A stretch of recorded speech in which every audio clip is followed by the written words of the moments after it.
Praise God, puri po ang ating pinakamamalapay sa lahat po ng ating minamahal na mga kapatiran sa lugar nito ng UAE.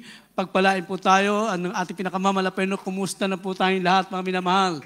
Everybody say, praise the Lord. Hallelujah. At talagang tayo po'y nagpapasalamat sa ating pinakamamalapay noon for the past 8 years, mga minamahal ko. I can't remember, mga minamahal ko, 2016. Huling-huling ako'y na-assign dito, mga minamahal ko. At tayo po nagpapasalamat, mga minamahal. Praise God, tayo po ay muling nakabalik po rito sa lugar ng UAE. Amen? Palakpakan natin ating dakilang Diyos.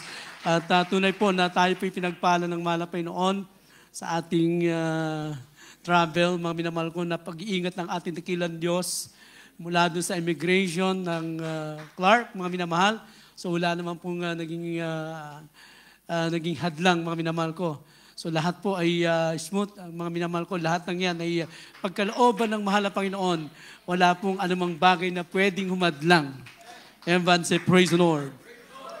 So our topic for today, mga minamahal, sabi rito, how to live the true abundant life, mga minamahal ko. Paano tayo mamuhay ng tunay na, sinasabi nga nilang abundant life. Pag sinabing abundant life, masaganang buhay, marangyang buhay, mga minamahal. Praise God. And how to obtain. And this is what many people are looking for. Yan po ang katotohanan.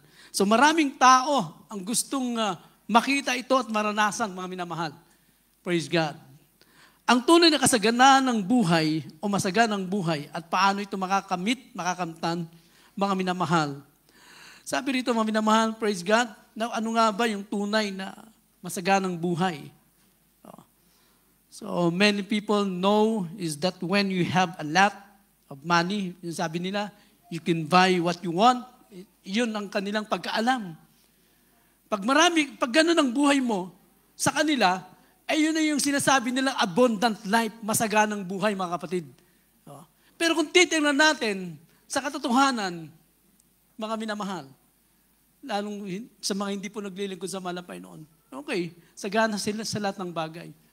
Pero ang tanong, mga minamahal ko, paano ang kaligtasan nila? Everyone say, praise the Lord. So, dito po, mga minamahal, one of the parable, mga minamahal ko, in the book of Luke, chapter 12, verse 16, the rich farmer. Bakit siya tinawag na rich farmer? At mo nang basahin, mga minamahal ko, dito sa book of Luke, chapter 12, verse 16, up to 17. Hallelujah, praise the Lord. The Gospel according to St. Luke, chapter 12, verses 16 to 17. And he spake a parable unto them, saying, the ground of a certain rich man brought forth plentifully.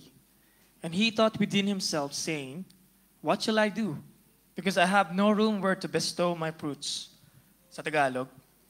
At nagsaysay siya sa kanila ng isang talinghaga na sinasabi, ang lupa ng isang taong mayaman ay namumunga ng sagana. At iniisip niya sa sarili na sinasabi, ano ang gagawin ko? Sapagkat wala akong mapaglalagyan ng aking mga inaning bunga. Amen, praise God. Tinawag siyang rich farmer, mga minamahal ko. Kung titingnan natin ang buhay niya sa panahon na yon, during the time, mga minamahal, siya po'y napakayamang tao. Kasi ang problema niya, mga minamahal ko, the problem is how to consume, mga minamahal ko. Paano niya uubusin? Paano niya uubusin yung kanyang inani? In other words, paano niya uubusin yung kanyang kayamanan, mga minamahal ko? Yun ang kanyang problema. Hindi niya problema ang pangangailangan, mga minamahal.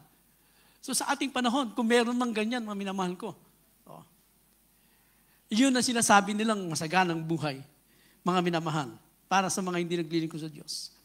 Ngunit, mga minamahal ko, makikita natin gaano kayaman ng magsasakang ito, mga minamahal ko. Praise God. Ituloy po natin ang basa, mga minamahal ko. Praise God. Dito po tayo sa 17, Luke chapter 12, verse 17, 18 and 19.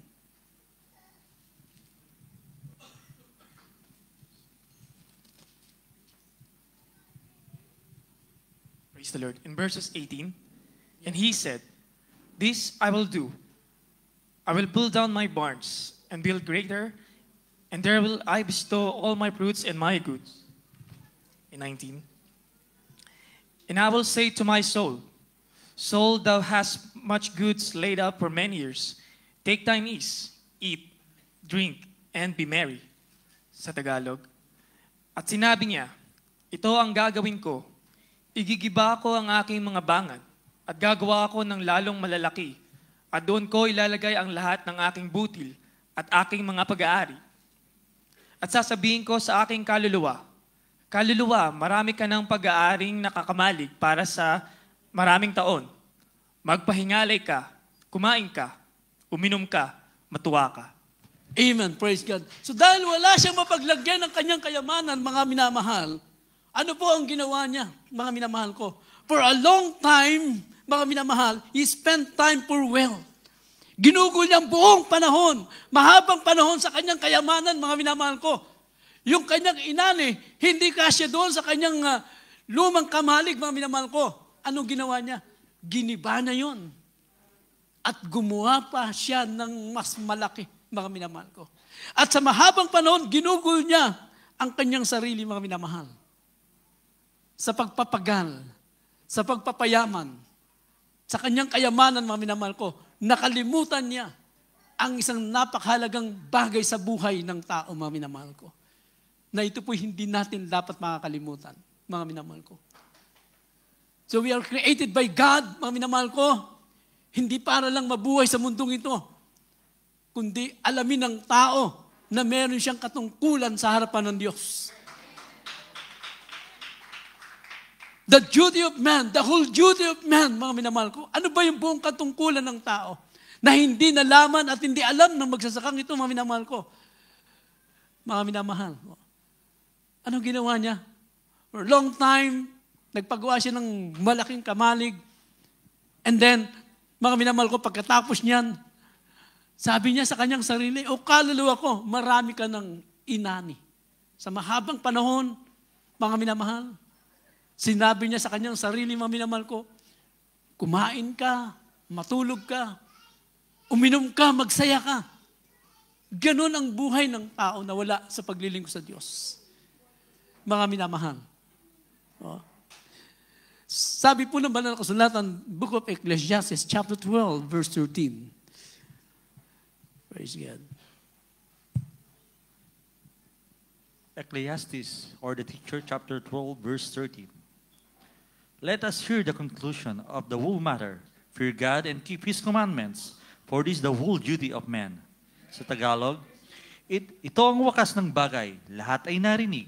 Ikaw ay matakot sa Diyos at sundin mo ang kaniyang mga utos sapagkat ito ang buong katungkulan ng tao. Amen. Nakalimutan niya ang buong katungkulan ng tao, mga minamahal ko. Fear God and keep His commandment. Ito po ang katungkulan ng tao. Mga minamahal ko, na ating paglingkuran ang ating dakilang Diyos.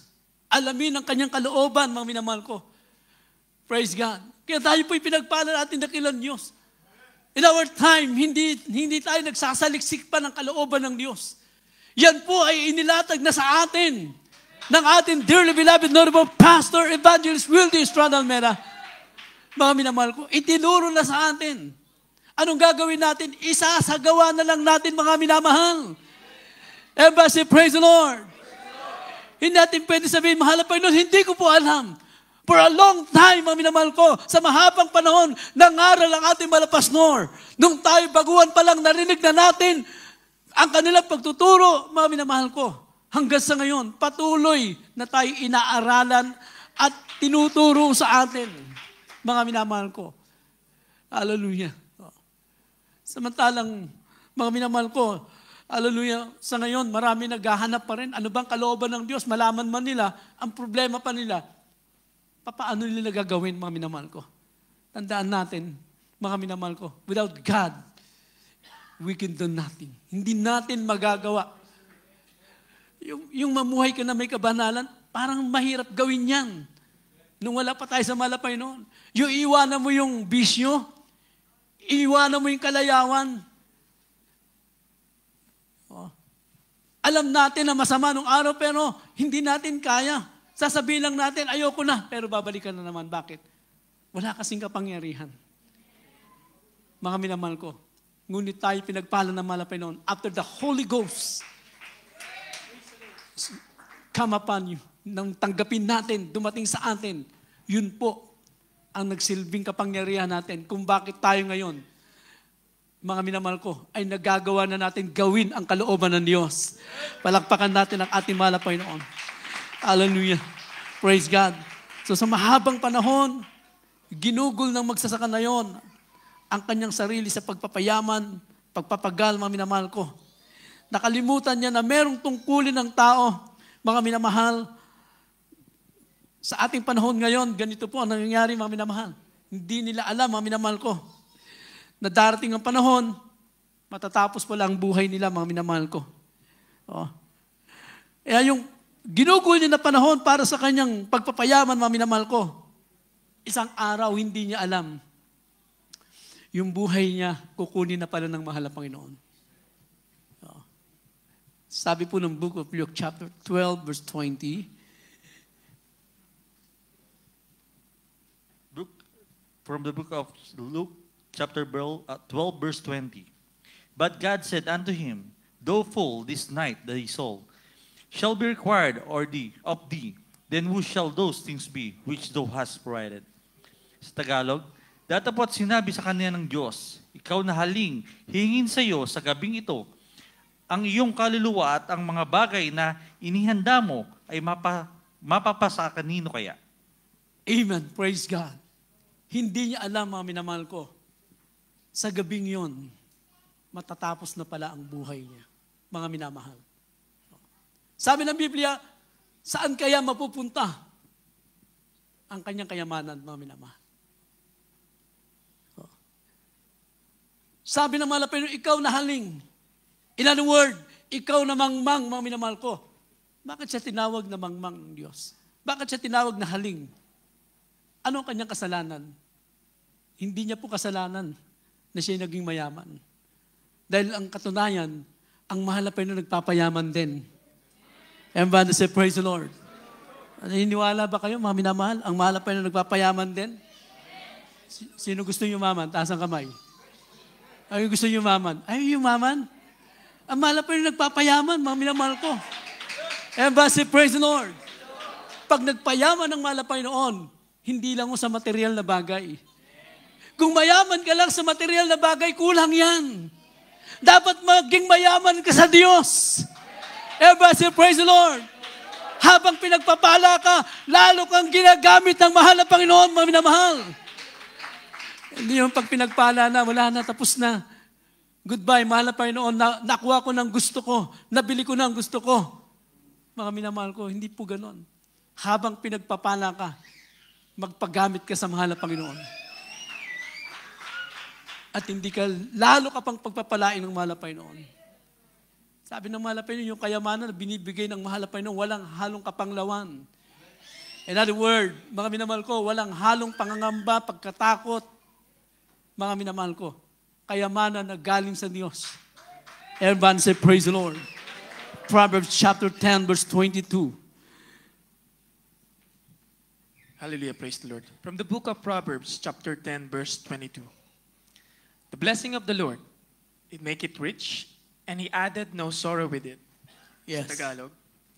Ang pagpapala ng Panginoon ay nagpapayaman at hindi dinagdagdag ang kapanglawan. Amen. Praise God. Sundan po natin sa Proverbs chapter 28, verse 22. From the book of Proverbs, chapter 28, verse 22. He that has 28:22. He that hasteth to be rich hath an evil eye, and considereth that the poverty shall come upon him. So we can Tagalog, siyang may masamang mata ay nagmamadali sa pagyamat at hindi nakakaalam na kasalatan ay darating sa kaniya. Amen. Praise God. Sabi ng banal na kasulatan, the blessing of the Lord, make it rich, and He added no sorrow with it. Mga minamahal ko, walang halong kapanglawan, mga minamahal ko. Pag ang mahal na Panginoon nagpala sa atin, mga minamahal ko, nagpayaman sa atin, at yan po'y nangyayari sa buhay po ng mga mananampalataya, sa ating buhay.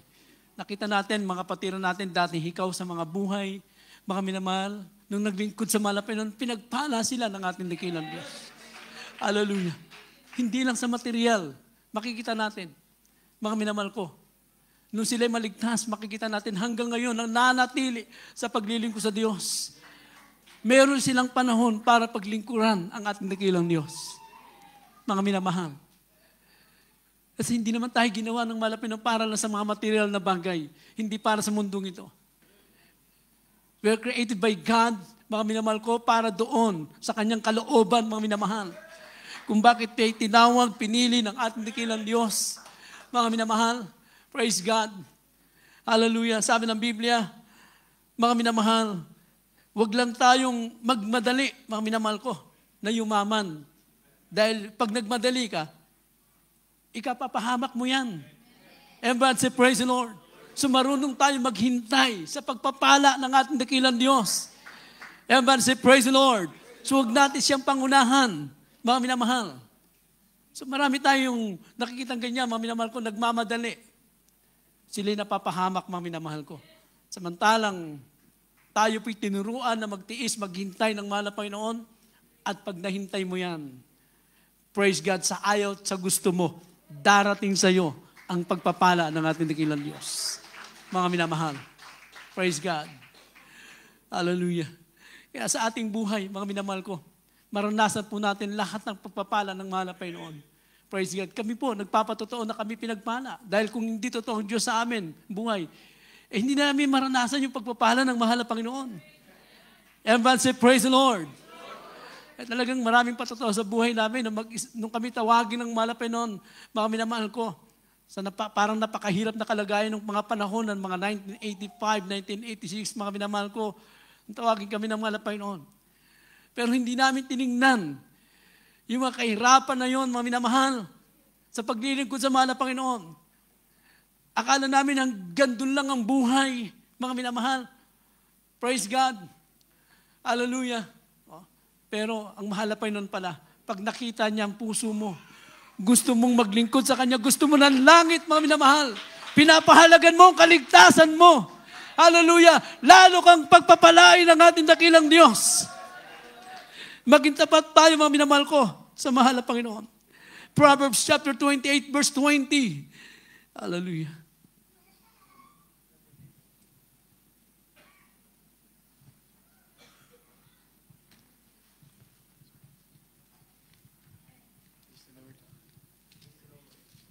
Okay, Proverbs chapter 28, verse 20. Hallelujah, praise the Lord. From the book of Proverbs, chapter 28, verse 20. A faithful man shall abound with blessings, but he that maketh haste to be rich shall not be innocent. Sa Tagalog, ang tapat na tao ay nananagana sa pagpapala, ngunit siyang nagmamadali sa pagyaman ay walang pagsalang parurusahan. Yes, hallelujah. No, makita natin, mga minamahal ko, pag nagtapat ka sa mahal na Panginoon, mananagana ka sa pagpapala ng ating dakilang Diyos. Mga minamahal ko, ayaw mo na may kumakatok pa sa bahay mo. Ayaw mo na may nagbibigay pa sa'yo. Everyone say, praise the Lord. Kumbaga, ikaw ang inahabol ng pagpapala, mga minamahal. Mahirap habulin yung pagpapala, mga minamahal. Dapat ikaw ang habulin. Paano gagawin yan? Magtapat ka sa mahal na Panginoon. Yan ang tinuro ng ating mahal na pastor, mga minamahal ko. Hallelujah! Magtapat ka sa lahat ng bagay. At darating sa iyo ang biyaya ng ating dakilang Diyos. Everyone say, praise the Lord. Hallelujah. Kaya sa ating paglilingkod, mga minamahal, abundant life, saan natin matatagpuan yan, mga minamahal ko? Ano sabi po ng John chapter 10, verse 10? Hallelujah, praise the Lord. From the book of John chapter 10, verse 10. The thief cometh not, but for to steal, to kill, and to destroy. I am come that they might have life, and that they might have it more abundantly. Yes. Hindi pumaparito ang magnanakaw kung hindi upang magnakaw at pumatay at pumuksa. Ako'y pumaparito upang sila'y magkaroon ng buhay at magkaroon ng kasaganaan nito. Praise the Lord. Amen. Praise God. Yung tunay na magnanakaw, mga minamahal ko, ay ang diablo, mga minamahal ko. That they cometh not, but to steal, to kill, and to destroy. Ang diablo yon. Pumunta rito para magnakaw, pumatay, at pumuksa, mga minamahal ko. Ang gagawin ng kaaway, mga minamahal, sirain ang buhay ng tao. Sirain ang buhay ng Kristiyano. Yan ang gusto ng diablo, mga minamahal ko. Ibalik ka sa kasalanan, mga minamahal. At pag ikay namatay dun sa kasalanan, sigurado, impyerno naghintay sa'yo, mga minamahal ko. Ngunit sabi ng mahal na Panginoon, hallelujah, I come that might have life and that they might have it more abundantly, mga minamahal ko. Ako'y pumarito, ang mahal na Panginoon, para magbigay ng kasaganahan ng buhay. Kaya kanino natin matatagpuan na masaganang buhay? Sa mahal na Panginoon, mga minamahal, maglingkod tayo sa mahal na Panginoon. Hallelujah! Pag nakita ng mahal na Panginoon, mahalaga sa iyong kaligtasan, mga minamahal ko, pagpapalain ka ng Diyos. Hallelujah! Hindi ka pagkukulangin ang ating mahal na Panginoon. Hallelujah! Pag nakita ng mahal na Panginoon, mahalaga sa iyong kaligtasan. May mga kapatiran tayo, hindi man nila hiningi na sila pagpalain sa material na bagay. May mga kapatiran tayo, hindi man nila hiningi na gumaling sila sa karamdaman nila. Ang mahalaga sa kanila, naglingkod sila sa mahal na Panginoon, may kaligtasan. Nakita ng mahal na Panginoon ng puso nila, ang kaligtasan, ang gusto nila. Pinagpala sila ng ating dakilang Diyos. Hallelujah. Ang masaganang buhay, mga minamahal ko. Hindi yung nakikita kung ano ang meron ka, mga minamahal. Sagana ka nga sa lahat ng bagay, pero malayo ka naman sa Diyos. Sagana ka sa lahat ng bagay, pero malayo sa iyong presensya ng mahal na Panginoon. Ito ba yung masaganang buhay? Masagana ka sa buhay, sa material na bagay, pero nandun ka sa kasalanan. May karamdaman ka, mga minamahal ko. Wala kang kapayapaan, wala kang kagalakan. Pero tayo naglilingkod sa Diyos. Pinasagana tayo sa lahat ng bagay. Higit sa lahat, may kaligtasan tayo. Naghihintay tayo ng buhay na wala hanggang, mga minamahal ko. Yan ating paglilingkod, mga minamahal. Pagyamanin po natin ito. Ipagpatuloy po natin ito, mga minamahal ko. Sa mahabang panahon, ginugol ng magsasaka ang kanyang buhay para sa pagpapayaman. And the end of the day, mga minamahal ko, doon lang pala mapupunta ang kanyang buhay. Matatapos, mga minamahal ko. At ang malaking problema niya, mga minamahal ko, wala siyang kaligtasan, mga minamahal. So tayo po, mga minamahal na pinagpala ng mahal na Panginoon, magpatuloy po tayo. Sabi ng Biblia, last verse, John chapter 12, verse 26. Hallelujah, praise the Lord. The Gospel according to St. John chapter 12, verse 26. If any man serve me, let him follow me. And where I am, there shall also my servant be. If any man serve me, him will my Father honor. Sa Tagalog, kung ang sino mang tao ay naglilingkod sa akin, ay sumunod sa akin. At kung saan ako naroon, ay doon naman doon ang lingkod ko. Kung ang sino mang tao ay maglilingkod sa akin, ay siya'y pararangalan ng Ama. Yes, if any man serve me, let him follow me. Kung gusto mong maglingkod sa Diyos, sumunod ka sa mahal na Panginoon. Mga minamahal. Kung gusto mo ng langit, sumunod ka sa kalooban ng Diyos. Dahil kung gusto mo ng langit, hindi ka sumusunod sa kalooban ng Diyos, huwag kang umasang may langit para sa iyo. Ano sabi ng mahal na pastor? Gusto mo langit? Sumunod ka sa kalooban ng Diyos. Hallelujah. Mga minamahal. At ang sabi ng mahal na Panginoon, and where I am, there shall also my servant be. If any man serve me, him will my Father honor. Yan yung mga minamahal ko. kung saan naroon ang ating dakilang Diyos. Dahil tayo naglilingkod sa mahal na Panginoon, sabi ng Biblia, kung sa siya naroon, pupunta rin tayo doon, mga minamahal. Everybody say, praise the Lord. Kaya hindi po biro yung paglilingkod natin. Pahalagan po natin ito, mga minamahal ko. May naghihintay na dakilang gantimpala, great reward sa mga maglilingkod sa Kanya. At ang sabi ng mahal na Panginoon, meron pang, sabi ng Biblia, meron pang parangal. Pararangalan pa tayo doon, mga minamahal ko. Ay kahit wala na nga yung parangal na yun, basta makarating ka sa langit mga minamahal ko. Pero hindi, pangako ng mahal na Panginoon yan. May gantimpala ka pang naghihintay roon. Everybody say, praise the Lord. Hallelujah. Kaya tayo po'y magpatuloy sa paglilingkod sa Diyos. Ang hinahanap ng mga taong hindi naglilingkod sa mahal na Panginoon, abundantly, mga minamahal ko, yung kasaganaan ng buhay dito sa sanlibutan, kasaganaan ng material na bagay, yun lang ang alam nila, mga minamahal ko. Hallelujah. Ngunit tayo po, natagpuan natin ang tunay na masaganang buhay, kasaganaan ng buhay, mga minamahal ko, abundantly, more abundantly, mga minamahal. Ito'y galing sa mahal na Panginoon, mga minamahal. Materially, financially, kapayapaan, kagalakan. Hallelujah. Yung kagalakan na nararamdaman mo, hindi mababayaran, hindi mapapatayan ng halaga. Mga minamahal. Pag umiyak ka na sa mahal na Panginoon, mga minamahal ko, hindi mo na maintindihan yung kagalakan mo. Kaya tayo po, sinisikap natin, pagpunta natin sa gawain, madama natin ang banal na presensya ng mahal na Panginoon. Gaano kalaki yung pag-ibig ng mahal na Panginoon. What the love the Father has loved on us. Mga minamahal ko, gaano tayo inibig ng Diyos. Mga minamahal ko, binigyan tayo ng kapayapaan, kagalakan, higit sa lahat. Buhay na wala hanggan na naghihintay sa atin. Magpasalamat po tayo sa mahal na Panginoon. Awitan natin ang mahal na Panginoon.